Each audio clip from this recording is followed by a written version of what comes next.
Welcome to The Change, a podcast about the changes in life that shake, break, and make us. I'm Laura, a 45-year-old writer, podcaster, and mum who has until recently always loved change. And I'm Cathy, a 53-year-old writer, podcaster, and mum, and change is actually my kryptonite.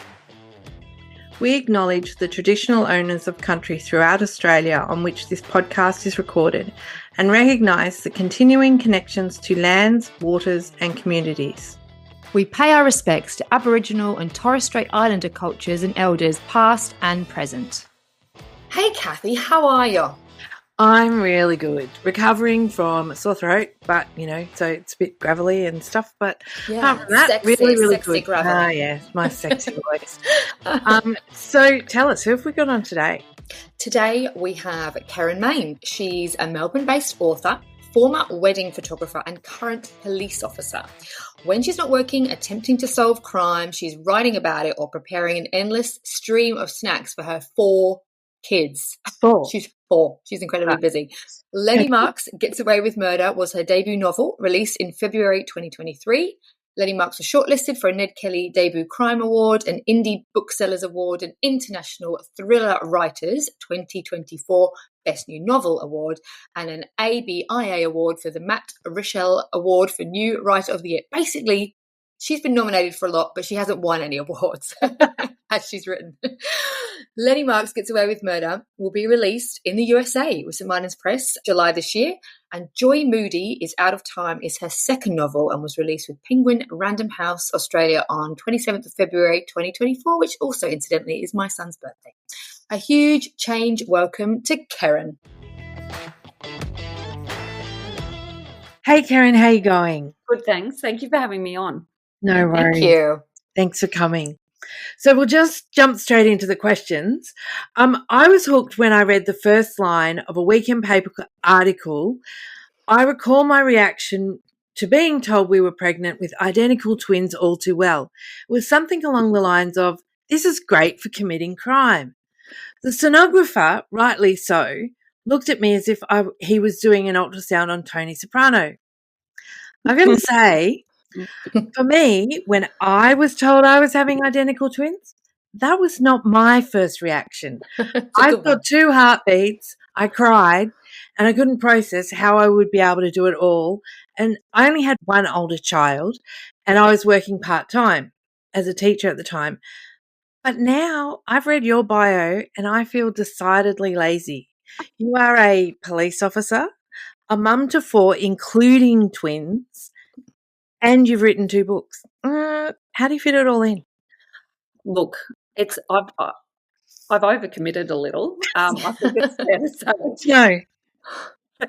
And some of it planned and some of it not planned. I think it's like anything, isn't it? Like if you said to me, say, so my eldest child is 6.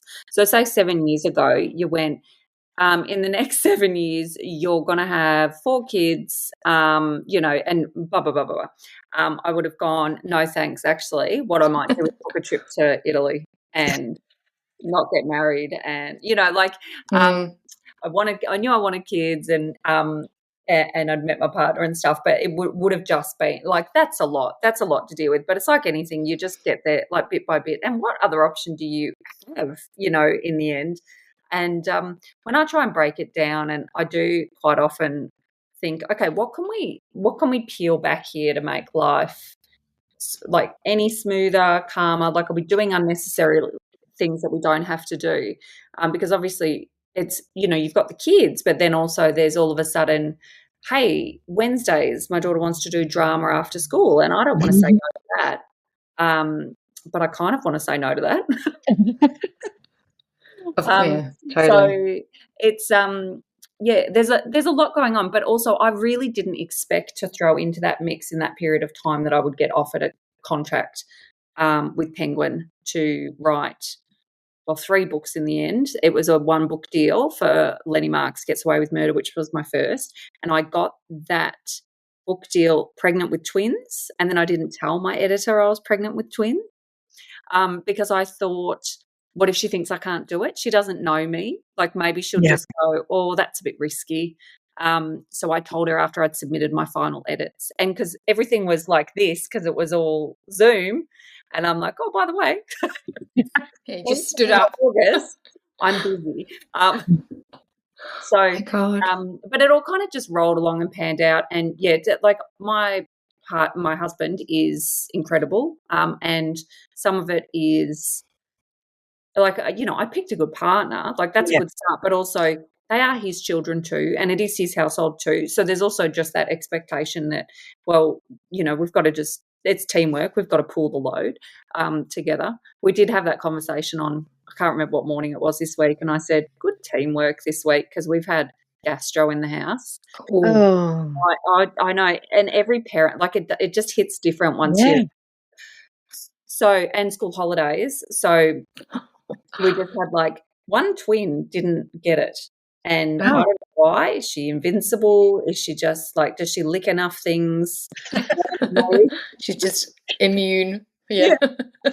Also, when I wrote that article though, because it was on the basis, so my second book's about, it has identical twins in it and a mother going crazy. Like, there's no stretch of imagination there. No. And so they said, we've pitched this story to a paper, do you want to give it a go? And I am, as busy and as hard as it is having twins, I'm really reluctant to go down any of those just sort of teeing off on it being that double trouble sort of. Oh, yeah, totally. Which is quite ironic or a coincidence, because I always use irony wrong, because they named that story Double Trouble, but it was actually about twins committing crime. So it was that story.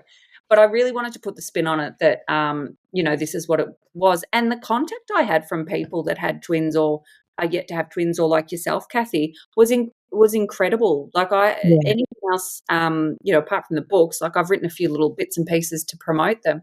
The feedback from that, and one mum who said, I'm sitting here with my 6-week-old twins reading the paper, and, people still look at me and like, oh, you're crazy. I'm glad it's not me. And she said it was really refreshing to read something positive, which was funny because I was writing about committing crime, but it was ultimately positive. I certainly remember when my twins were babies, and I had 3, and we had our son in a fishing chair, we used to call it, like at the front of the double pram. And, people would say all those things like, oh, I'm glad it's not me. And I'd go, yeah, I'm glad it's not you either. Like, and they're like, oh, so were they IVF? And I was like, no, they were. Wow. Rude. Oh, yeah. No, and so rude. The questions that people ask you when you have twins are so intrusive and phenomenal. And I remember, like this one lady at the shops, and she was like, oh, so they were IVF? And I was like, no, they were SEX actually. And she was like, sorry, you don't. And I said, no, you were exactly asking me that. She's like, I didn't need to know. And I said, well, why did you ask me if they were IVF? Because what else are you asking me? Like, how were they conceived? Yes. I'm telling you how they were conceived. She was really unhappy and really taken aback. And I thought, nah, stuff you. I'm going to answer that question. And my twins are 19 now, and you survived. Oh well, mostly unscathed. But I still can't tell them apart. So that's a whole lot of fun. And everyone says to me, of course you can. And I'm like, of course I can't. I've been living with them for 19 years and I really, really can't. From the back. Still look exactly the same. Like, do they still look similar? And they have different hair lengths, but if they pull their hair up into a ponytail and don't have their glasses on, their glass frames are slightly different, but not that different. So if they don't have their glasses on and they've got their hair up, it's like, I don't know who I'm looking at. No idea. And I used to get mistaken from my sister, who is almost 2 years older than me. So I think, and also when you're a tired, busy mum, or, even of 19-year-olds, sometimes you just don't look that hard. You're like, I've got a 50-50 chance here of hitting the mark. My 6-year-old daughter can tell, from across the room, through a peep of, whatever, she knows which twin is which. And so if ever I'm in doubt, I just look at her and go, is that? And she's like, yeah, that's. So useful. What a skill. Superpower. Our son used to be like that, but he can't tell them apart now either. So Probably just given up. He's like, his older brother, he's the older brother, but maybe he just doesn't care anymore. So yeah. It's interesting dynamic, and I just love the idea that we've got 4 kids now, and we're still in the quagmire, I call it. Mm-hmm. But I just hope, and it's going to go through phases, but that they've got a closeness there, whether it's the twins or one of the twins gang up with the older ones. Like they've got a little gang to family. Are they all girls? Girl, boy, and then the identical girls. Yeah. So one boy in the middle there, and I wouldn't change like any of it, and also I didn't cry when I got that scan done because we'd been sick with COVID. I still hate talking about COVID, but we were sick with COVID, and I was 40 when I was pregnant with the twins, and I'd had a friend who'd had a chemical pregnancy, so it looked like she was, by all means pregnant, and then she went for that first scan and there was nothing there. And so going in, I'd taken my husband with me. I said, just be prepared. I've been sick, and probably sick because on top of having COVID, I was also pregnant with twins. And so it was almost a relief as well. So perhaps in other circumstances I would have cried. But I did send an email to my GP, who I've had for years and years, and he's funny and he's lovely and he's just the GP you want, which makes it possible to get into. And I sent him a message with the ultrasound, and I said, how you said my bloods look good for, singleton pregnancy on track for this many weeks? I said, you're wrong. This is what's happening. And all I got back from a learned medical person was LMFAO. I don't know about you, but if I've been asked once, I've been asked probably a million times, so how do you fall pregnant with twins? I'm like, I didn't try. Wasn't planned. What a weird question. Yeah. It's also, I think people have to be really mindful too of it's such a loaded question. There's still a high chance of losing a baby in pregnancy. And then there's also the chance if you have done IVF, you haven't done it for fun. You've done it for a variety of reasons, or you've had many losses. But just that, I just don't understand the need to ask or the need to, if it's your friends, maybe. I've had people ask me, and for no apparent reason, did you breastfeed them both? Oh, yes, every single person. I'm what I told them though, Cathy? Only one of them. I said I formula fed the other because I wanted to see if it really does make a difference. And I thought, I love it. You asked? Yeah. Well, I was out with a close girlfriend. It's just like catching up about twins, really, Laura, for you. It's very fascinating. Fascinating. I love it. But I was out with a close girlfriend, and her daughter is exactly 2 weeks younger than ours, than the twins. And so the girls have grown up together, and we've always kind of jokingly referred to them as the triplets. And we were at the shopping centre, and she was breastfeeding. I wasn't. I've got bottles in their mouths and stuff. And someone has come up to me and gone, "You're triplets?" I'm like, "Yeah." She's breastfeeding, and but yeah, they're mine.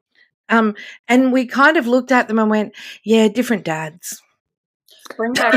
Maybe they're thinking there's a bring back wet nurses, there's a market for it or something. I don't know, but we certainly used the different dads line a number of times. We're like, "Oh yeah, they're ours, but different dads." Yeah, or the same dad, different mums. Even more controversial. I just think you've got. I've also had a lot of people come up to me and say really lovely things, and I think especially a lot of elderly ladies or older ladies, and they just say to me, "Oh, you're doing an amazing job," and I'm like, you know, and I might not be, like I might beat them all behind closed doors, but just that, and I don't. No, I get the impression that's not true. No, it's not true. But, you know, the fact that if you got to walk up and say something to someone, like try and make their day. Don't be a jerk, I think. Yeah. Yeah. And I've learned a lot from that too, because I'm sure I've made silly comments to people in the past, not really processing or thinking that it was the wrong or right thing to say. Yeah. I think it's so, because I obviously don't have twins. I have two boys, but one is nearly 14. I know. I feel like I'm not part of the gang. I feel a bit alone over here. But yeah, I've had one that's 14 and one that's 7, and there's obviously a big age gap there. And so people, that's my question I get all the time is, oh, why is the big age gap? And it's the same sort of thing. It's like, well, we had fertility issues and miscarriage, and it's the questions that I think is when people see something a little unusual, isn't it? That just can't help themselves. And I find it's fine. I'm happy to say what has happened, but it's just that, the twins thing is like, it's pretty magical for someone that hasn't had twins to see the twins. And most of the time you'd hope they're going to say something like, you're doing a great job, or something like that. That's pretty not too personal, but just nice. And I think, and that's a lesson I've learned too, from being asked lots of awkward questions is, once you're a parent, whatever your situation is, you do learn that some of the things you might have said to people in the past are probably not okay. And I think if you could, like, if it's never malicious, and I don't think most people are. The day that article came out, Cathy, I was in the line at the supermarket getting the paper, because obviously then, you know, I want to keep these things for myself. And the guy behind me, he looked back at me, and then he did like a double take, and he goes, "Are these all yours?" And I said, "Yeah." And he goes, "You idiot."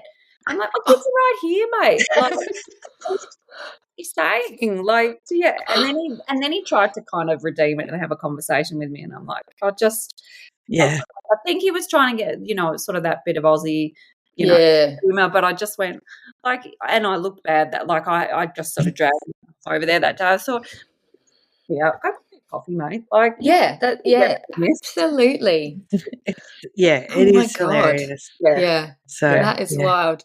But just while we're talking about, you know, the twins and busy life, I'm so fascinated by your incredibly busy schedule. And I'm wondering if you could just talk us through quickly, like, a kind of not a day in the life, but like how, and I was listening to you on another podcast talking about how you write in like 15-minute snatches here or half an hour there, and I think that's really interesting that you know, for other women, especially with kids, to think it's possible to fit these things in. I think so. That was really born out of necessity. I had some good chunks of time writing before I had the twins. So that first book I wrote, I only had 2 kids. I had all this time on my hands. But I absolutely do not think that for people with 2 kids. Like, I'm such a loser. But I had a really good sleeper because we had a COVID baby. So he was born the start of COVID. And so we were in a really good routine. So he'd nap, I'd put the TV on, I'd type. And because I figure the house always wins. And so that there'll always be laundry, there'll always be dishes. And I felt like I'd achieved something if I'd written something. So all I thought to do was, if I can get something on a page every day. So if it was 15, 20 minutes, like ideally, obviously more. But if I would usually set the timer on my phone, and I still do that now, because otherwise I'll stuff around on it. Like, I'll be, I'll quickly pay that bill, and then I'll just quickly scroll through other people's lives that, you know, I have no interest really in. But, you know, then you go down the rabbit warren of, what was it I was thinking of last night? There was somebody in a movie, and I went, I wonder what he does now. Oh, it was Carlton from Fresh Prince of Bel-Air. And I'm like, I wonder what he ever did. And that's the rabbit hole I went down. And I thought, like, why? Why do I need to do that? He hosts Dancing with the Stars in America, in case you're wondering. Okay, good to know. But so if I set that timer on my phone, not a do not disturb or anything, and then I just do it, and I just say, I'm just doing a writing sprint to everyone, and I'll sit there and I'll try and ignore everybody. But I'm also really mindful that it means to my kids I probably look like I've got my head in a screen a lot of the time. So the older 2 do know I write books, but whether or not that sort of translates to the fact that, you know, I'm saying to them, nah, TV off now, but now leave me alone while I sit here and type. But if I had to wait for the perfect set of circumstances to write, I wouldn't. So it's really just, and I've been lucky because for the first half of this year, my husband and I have both worked our day job's part-time. So the other 2 days of that, so I do 3 days a week in policing, and then I do 2 days of writing. Wow. It just doesn't always pan out that way, though, because there's appointments and there's sick kids and all that sort of stuff. So it is not a set schedule. It's really it's dynamic and it's evolving. Dynamic makes it actually sound a lot better than it is. It's a bit of a dumpster fire. But I've got deadlines, and deadlines are really good for me. And I think one of the best things I did before I had my contract was I set out a time of when I wanted to do things by, and that made me achieve it in my own time, but gave myself that goals. Yeah, because otherwise it's like saying raise your children.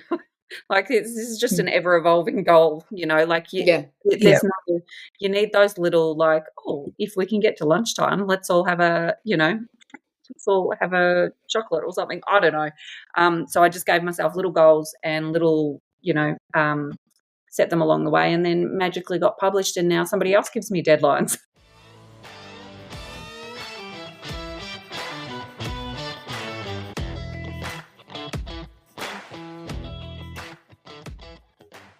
How do you juggle policing and writing? And I mean, obviously, do you draw on inspiration? Is that what kind of drew you to write about, or what made you think, oh, I've got a book in me? Yeah, look, good question. So I always loved English and writing in high school, and then never thought of it as a job, so I stepped away from it. I didn't really know what I wanted to do when I left high school, so I did uni for 3 days, and then I fell asleep in a lecture. Got up. Relatable. And I left, and I didn't go back. And I went and travelled overseas and did stuff, and then I joined the police force at 25, and just then was just busy, busy with life, busy doing things. And then I'm actually glad it's sort of the way it came about, probably 10 years later, and got my book club, and was inspired by Sally Hepworth, who's like, well, if you want to write a book. And I'm like, oh, okay then. And I'm kind of glad I did it sort of that much time later, because I felt like I had sort of some experience under my belt, because I had a nice, my parents were married. I lived in the same house my whole childhood. I didn't see any drugs until I was in the police force. It was, there's not a lot of good fiction in that. It wasn't exactly a tale of adversity, my upbringing. I mean, I wasn't allowed to go to parties when, go to the pub, sneak into the pub when I was 16. That was about as harsh as it got. But I did sometimes anyway. There's not really a book in that, right? There's not a book in that. Short article. Not unless, it ended really badly. So, picked it back up and got into it. But I can't say – so there's no stories in my books that are directly drawn from police, but it's the two are kind of my life and those things going into my brain are just kind of inextricably linked. So I can't say – there's nothing in there. If I wasn't a police officer, I would have written the same book, because that's not true. There's stuff in there that just has flowed because of that. But it was a bit lazy of me to pick crime as a genre, because it meant I didn't have to do as much research. It's good. Write what you know, isn't that the thing? I know. But, and then, for a long time I was like, well, write what you know, but what do I know? And then when I was speaking to the author Sally Hepworth and then Lisa Ireland, another Australian author, and they were asking me police questions for their books to make it. I'm like, oh, I actually have this whole skill set that I didn't realise people just didn't know, because you just think, well, I do it every day. That's not exciting. That's not special. But apparently there's something in it. So did that, but I didn't want to be writing a police procedural, because that was too much like work. And it would be, because I'm a rule follower, I would have, I would have had to make it too much based in reality. So, and that was going to be boring. If you're speaking too much paperwork and procedure and sticking to the truth, although true crime, people love it. So, I mean, there's still fun in it. But of course, when you're writing fiction and you can go off on whatever tangents you want, which I'm really good at doing, as you can see from this conversation. Love it. But I loved it because it was undiagnosed ADHD. Just saying, no, only kidding. So yeah, it was a good escape from work as well. So as much as work influenced it, it was also my way to disconnect and do something for myself, because I wasn't otherwise doing anything solely for me. It was work and then home and then back again.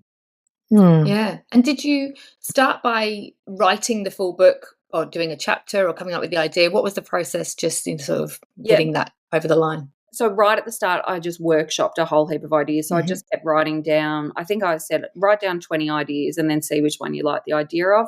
And then I started probably 3 or 4 books and we're like, oh, no, nothing really in that. And then I wrote a whole book, which has never been published. So that one was like my apprenticeship, I like to think of as. Which was a police procedural. So it was a detective working in the Melbourne suburbs, and it was very much based in, how things would be done and very run of the mill. But that one I learnt a lot, and I learnt that I could do it, and then benched that, and I started trying to map out what it is. Because I read a lot. I love reading. I've always loved reading. And I think to be a writer, you absolutely have to. I went, what is it that I like about books? Like, what are the ones that stick with me? And it was characters. I wanted to walk away with a character still with me and not just finish it and go, oh, good twist. Like to come back to a character to reread a book.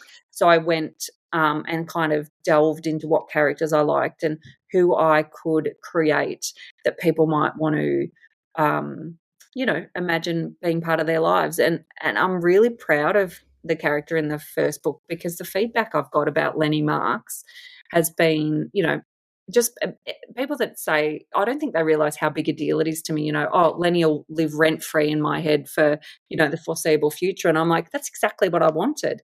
And one of the librarians here in Melbourne, who's just amazing and very supportive, and she said, I saw a Friends mug, like Friends the TV show, because it's quite a big theme in the first book, because Lenny Marks is a bit obsessed with Friends the show.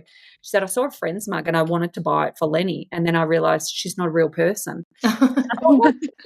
Wow. Because I just wanted something that sunk in your head and stuck with people. So it came down to, there's a character and that's who I want to write about. Now, what has happened to her? And then unfortunately, because it's fiction and you need a character arc and you need a plot, you need to just throw some really terrible things at your characters. But then ultimately I wanted it to be hopeful or uplifting without being corny. I didn't want you to walk away from my books, and this might change as my writing evolves and my plots evolve, but I didn't want you to walk away feeling worse about the world than you got into it. And I'll give you an example, because if Stephen King hears this and listens to your podcast, I'm happy to feel Let's hope so. Yeah, I'm happy to feel these emails or calls if he's upset. But then he writes horror, so like that's meant to be. But I read his book Holly, and it's a detective book, but then it's got this cannibal theme and stuff in it. And I'm already a vegetarian, or I would have been after that book. And I walked away just kind of like, kind of good read, but and that's amazing, because a book that makes you feel anything is, doing its job. But I wanted somebody to walk away and be just kind of like, shut the book and be like, nice, I liked that. I'm going to, that's a book I can give to, my mum, my dad, my friends. So that's, that's kind of how it all came together. And then I'm not good at planning my writing. So that is not an efficient process for me. I have to write and then write the book again and then write the book again. Like over the top of it. Like, so I'm not starting a blank document to get to know my characters and then also really knuckle down what I want the plot to be. And I presume this will be an evolving thing as well. Hopefully I'll get to keep writing books, and I'm writing the third at the moment. And I'll think about, I'll be like 50% through and I'll go, what, it'd be really good if I had have woven in at the start that this character does this, and then that, whatever happens. And sometimes I'll go through to the end and then go back to the start. But I know that means, you're not done yet. Like, there's a whole other draft of this to do. So it's a time-consuming process, and at the moment the time is really hard to come by. So it has been it's been more difficult, this book, to write, because I'm writing it with 2-year-old twins. Newborn twins was easier. Oh, yeah, give me newborn Toddlers. twins any day over toddlers. Yeah. Although don't give me back newborns, because I don't love a lot of things to do with newborns. But the time you've got on your hands is better. And you can also watch whatever TV show you want while they sleep on you or while they feed. True. Yeah. Yeah. When you bottle feed one and... Yeah, when I'm breastfeeding one and bottle feeding the other. But that's a social experiment. Yeah. I'll let you know how that goes. It's really funny because, back to the twin thing, my twins are so identical that they can unlock each other's phones. So the biometric face scanners in the phones. Fascinating. They reckon that they shouldn't be able to do that, but that's how identical my twins are. They can do it. And it's just, so I am just always fascinated by, books like Joy Moody, where you were thinking about, identical twins and what can the twist be, and that's, that's not telling anybody anything about that book, because that's not the twist in the book at all. But I just love how your thought process went to straight from, I'm pregnant with twins, to, I can write a crime fiction book about twins getting away with murder. Well, and because I find, so it's like the police brain and the writer's brain, then I'm like, that, like, DNA of identical twins is identical. And this blows my mind. I did have somebody email me after that article came out, and she said, I'm just letting you know, I have this article that says that it's not actually identical DNA. I'm like, okay, don't worry about it. Like, don't ruin my fun. Apparently, there's some subtle differences in some, but like the general thing is it's different. Your fingerprints are different because they're formed in the womb, but the DNA is the same. And I just found that so fascinating, and that was meant to be such a bigger part of the book. And I won't give any spoilers away, but it was meant to be so much more focused on, how do you prove? So if one of yours are boys, aren't they, Cathy? No, girls. Girls, sorry. Yeah, so if one of your girls murder you, and all you've got is DNA to go on, you can't charge both those twins. No. You have to be able to prove who was there, and unless the other one has a really good alibi, and there's been cases of it where people, which was the basis of that article, where people have gone to jail, and one of them I was reading, I'm like, this is so sad. Like, his brother's gone to jail for him, and then finally he's sort of cleaned up his act a bit and said, oh, by the way, that was me that did that gang shooting, and let his brother out. But it's kind of, if you're the good twin, you've kind of got a target. You're walking around with a target on your back. You'd want a pretty good alibi most of your time, and especially if then they can unlock each other's phones, which is a dimension I think of, because then, phone tracking has been so access. So many cases, and so then you've got the phone being accessed and used, and one twin's going, oh no, I was asleep, It's so interesting. Which means they can get through the biometric scanning at the airport as well. Like when we took passports, when we've taken them overseas, we've been told to take. So they were tiny. Well, not tiny. They were 18 months old or thereabouts. Yeah, when we went to Fiji, and we were actually told by a friend of mine through the Model Birth Association who worked for customs. She said, make sure you take your copies of your notarized copies of birth certificates, because they have. They knew of cases where passports are cancelled, like one of the passports, because the system freaks out that there's dates and the same dates and the same parents, and sometimes the system just freaks out, and we're like, something's shifted. Yeah, so you get out of the country. It's like the getting out's fine. It's the getting back in. And my mum just kind of, because we all went to Fiji with my brother and my mum and dad and everything, And my mum was just like, oh, well, if you can't bring them both back through, you just leave the one you can't, and they have to sort it out, like with the customs people, and you just walk off and they're going to sort it out real bloody quick with a crying kid, I'm like, yeah, I don't think I want to do that, Mum. Like, and, like we're on a plane flying to Fiji, and the girls were dressed tiny bit differently. They both had the same green skirt thing on, but a tiny different shade of T-shirt. But they were only 18 months old, and it was one of the really big planes. And we were walking around and around in circles, and they were just like walking past, but on the opposite aisles. And there was this one point where my dad and my husband crossed each other, and this guy that was sitting there was like, oh my God, I'm so glad there's two of them. And they were like, what do you mean? And he's like, I just thought there was this really quick kid. Oh, so it's been like, there's been lots of funny moments like that, And can we just go back to the fact you got on a plane with, did you say 18 months old? Yeah, and our son was like, well, he was 4.5. And international. That's like, yeah. For you, because sometimes I can't even get down the road to Frankston. My parents were there, and my brother and his wife and his two kids were on the plane as well. So, like, I can't say that I did it all by myself, but yes, it was. But you just do these things, right? Like, people say, "How do you cope?" And it's like, well, what's my alternative? Like, I have to get up each day. I put one foot in front of the other, and I try and work out which baby needs to be fed more urgently.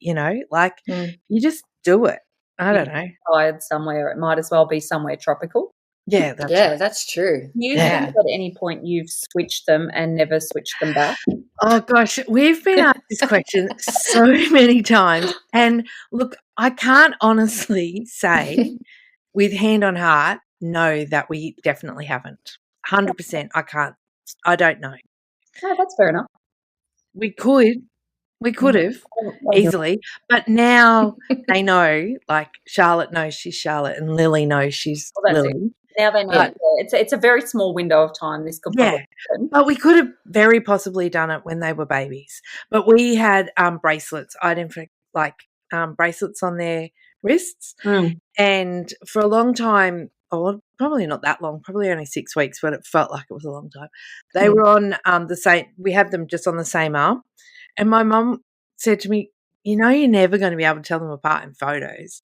I was like, "Oh yeah, yes."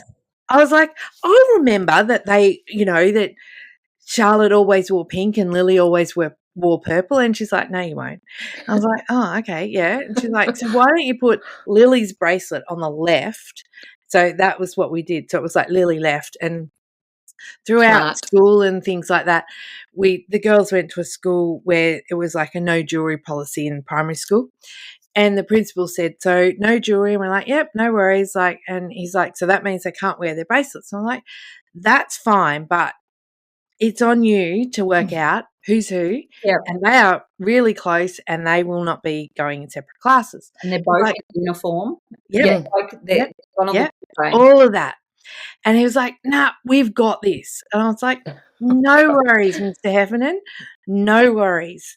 And he was like, yep, no, we're really good. We can tell kids apart. I was like, tops. Sent them off to school. And you pick your kinder kid up first, and then I'm waiting in the playground for our oldest son to come out of his class. And Mr. Heffernan walks up to me in the playground and he says, Kath? And I'm like, yeah. And he said, so can you do me a favour? I was like, yeah, sure. Can you put the bracelets on the girls? No worries, Mr. Heffernan. One day it lasted. One day. It was like, sure, I'll do whatever you need. So, yeah, it's quite funny. But it is funny. Yeah. I got the bracelets at this really is a twin. We're turning into a twins conversation, but I forgot. I love it. So fascinating. So we've got coloured ones, and so everybody in our family has a colour. and that's the colour of their towels, including my husband and I. Yeah. And the kids have a game with it. Like if they see a car that passes in pink, that's a point to my daughter. There's no point actually gathering. Like we don't ever count. She's like, oh, yay, point for me. So the twins have orange and yellow. So we've got orange and yellow bracelets for them. And I forgot them one day. And in the car, because they're baby 3 and 4, in the car before I dropped them inside, and they're pretty good at telling them apart anyway, I got my pen and I wrote an initial on each one of them. I'm like, hey, great, sorted. Who needs a bracelet? You've got it written on your arm. Tattoo. That's the next step. Well, that's frowned upon. Yeah, when they're little, like it's not, like everyone says, get them tattooed. And I'm like, but where am I going to get them tattooed that you can see that we can tell them apart? And they're like, oh, yeah, true. So, it's really frowned on when they're little. When they're older, and choose it themselves, that's okay. But you also want it to be somewhere prominent, like a little face tattoo, Oh, yeah, a little tear. Yeah, we should. I couldn't tell it. Yeah. Not great anyway. But. No. Our podcast is about changes. So are there any changes still big and small left that you, or big or small or medium, that you still want to make in your life? Always. The biggest one for me at the moment is fitting exercise into my days, because I don't, other than just taking the kids out for a walk, which is great, I just feel like I've gotten myself a bit lost in there with just looking after myself a little bit better and feeling a bit healthier. And I think post 40, I feel like weight doesn't just, it's never fallen off me, but I feel like there's bits of me that have never quite bounced back quite the same way after the twin pregnancy. I mean, it's amazing. And I'm so I think if I'd grown up with social media, I would have been in a lot of trouble. I feel like I've got a fairly positive body image, and I'm really mindful of what I say around my kids, and because my body grew for human beings. Like it's, and even like it's my body. Like it gets me round. Like it's the one I've got.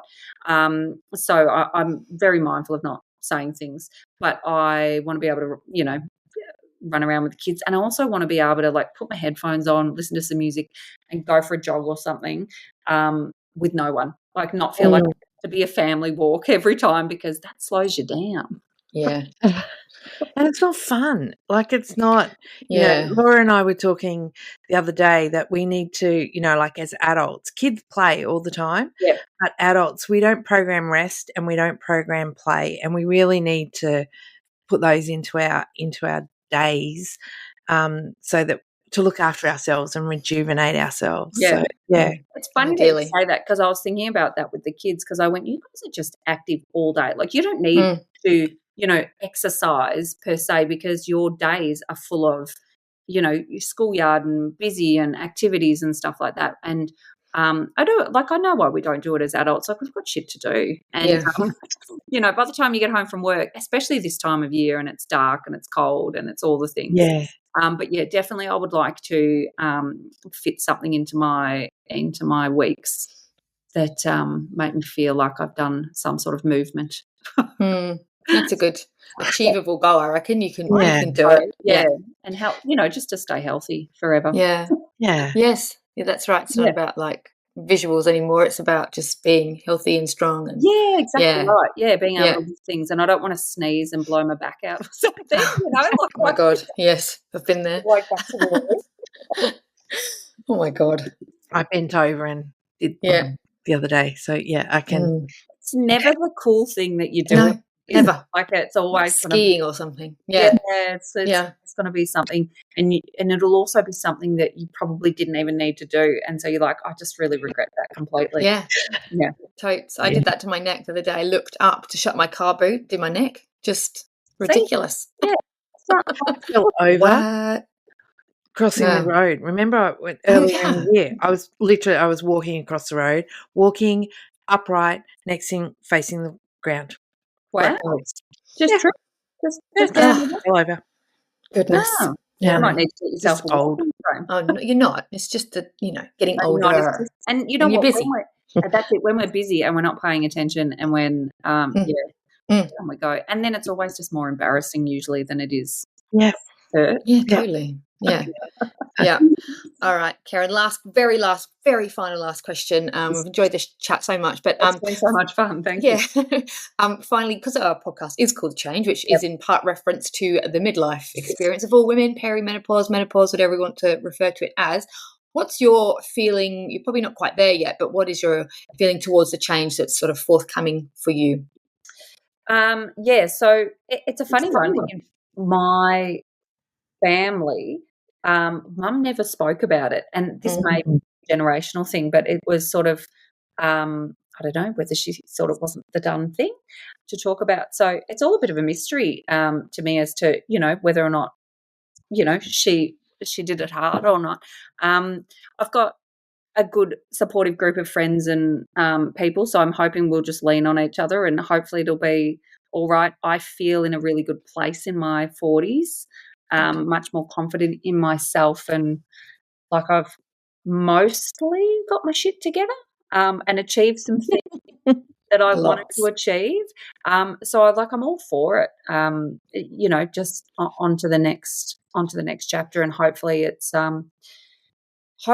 it's smooth sailing. I don't know. It's funny though, and this is probably too much information. I already take Remifemin for hot flushes because I think it was a hormonal thing after the babies. It's just I would sit there at night and I was just drenched in sweat and it was awful, and these really smoothed me out. So I'm hoping that it's, maybe that's the worst of it. Yeah. Who knows, eh? Who knows? I mean, yes. And I do think it is a little bit of a generational thing. Like, I don't think my mum certainly didn't really talk about it, and certainly sort of made very little conversation around it, and sort of said, oh, no, it didn't really impact me. But it was like, are you sure? Yeah, it's true. But see, you're a bit mad, Mum. My mum told me that childbirth isn't painful, it's just hard work. Well, yeah, my mum said that it was no worse than period pain. I was like, oh, God. Yeah. Well, we both had endo, but it was a little bit more than period pain, Mum. But so they're just liars. That's what we can do. I also think my mum really wanted grandchildren. So she's trying to sell it to you. My mum really wanted grandchildren, but it was like, I think that it was just not talked about, and I think we are, trailblazing in that way, like talking about it and going, you know what, we're hot and we're angry, and you're not going to shut us up. And so hopefully that makes things better for our children's generation. Yeah, I agree. Yeah. Yeah. Knowledge is power. Yeah. Exactly. And obviously as an author, I'm all for the words. So I say just, talk about it. That might be the theme of my next book, somebody angry and perimenopause. Yeah. Kill some people. Yeah. Oh gosh, what a chat. That was just so much fun. Yeah, it was really fun. We vibed well. When you have guests and you're like, this is great. We should just set up a business. We don't really need questions. We can just riff off each other. It was just a lot of fun. Yeah. Yeah. The twin connection was obviously great for you, and you being so much further ahead than her in the twin journey was so fascinating for someone who obviously has never had twins. Really? I know. Still time. There's not time. But yeah, it was really a really, really good chat. Very interesting woman. And I just loved because every writer who writes a book has a different process, and her process is different to other writers, where she said she basically writes the book and then rewrites the book and then rewrites the book. It was just like, wow. And writes in increments of 15 minutes here, there and everywhere around her 4 kids and job. Incredible. I know. It's mind-blowing, isn't it, really, that someone can achieve so much. And most of us are just trying to get by. I mean, really. Yeah, I know. And look, there is absolutely a tendency to look at somebody incredible like Kerryn with 2 great books and 4 kids and a job, not just a small job, a demanding job, right? Even though as she said, it's not a shift working role at the moment, but it's still an important job, right? Yeah, yeah. And House, as she said, chose a good husband, good partner in life. Essential in this situation. Absolutely essential. Yeah. And I don't know about you, but definitely for me, there's a tendency to look at people like that and go, oh, my God, what am I doing with my life? But I actually saw something yesterday from Sophie Scott, and it was just a really good, timely reminder that we're all in the place where we're meant to be in our life. Like everybody's at the right place at the right time. I know it sometimes doesn't feel like that, and I certainly kind of look at someone like Kerryn and think, oh, my God, what have I been doing with my time? I didn't even have a job when the kids were little, so I had absolutely no excuse for not writing a book. But I think that statement in and of itself is just wrong, isn't it? Like when you think about it, of course, not everyone can write a book when they've got little kids. It's just not. No, it's not everybody's thing, or at that stage of life, it's not everybody's thing. You might write a book, but that was not your time. No, and it is important to remember that our time comes to us when it's right, and it's a little bit like our podcast here. We wanted to do it for so long, and the timing just wasn't right. But the timing's right now, and that's right. We've got some fabulous guests, and we've been speaking to incredible women, and Kerryn was totally up there. She is, yeah. And when she said at the end about needing some time for exercise, I thought, my God, if she'd have suddenly said, I'm training for a triathlon, I would have been like, no, you need to leave now. I can't cope. I'm sorry, my brain is not computing. So I'm glad she's something. There's an area where she's not, smashing it out of the park. Yeah. But we need humans. That's right. Yeah. But of course, we do wish her all success with her third book. Oh my God, absolutely! Can't wait to read that. So I haven't read Lenny Marks as yet, so I've got to get my head into that. Sounds amazing, and she was such a great chat. Thanks for listening to The Change, a fully independent podcast. Whether you're seeking inspiration, curious about change, or just here for the great banter, we'd love you to make The Change your new go-to podcast.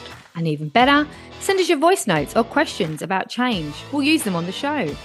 Email us at changepod2023@gmail.com or DM us on Instagram at _change_pod. Find us wherever you get your podcasts. And don't forget to follow us on Instagram for more on The Change.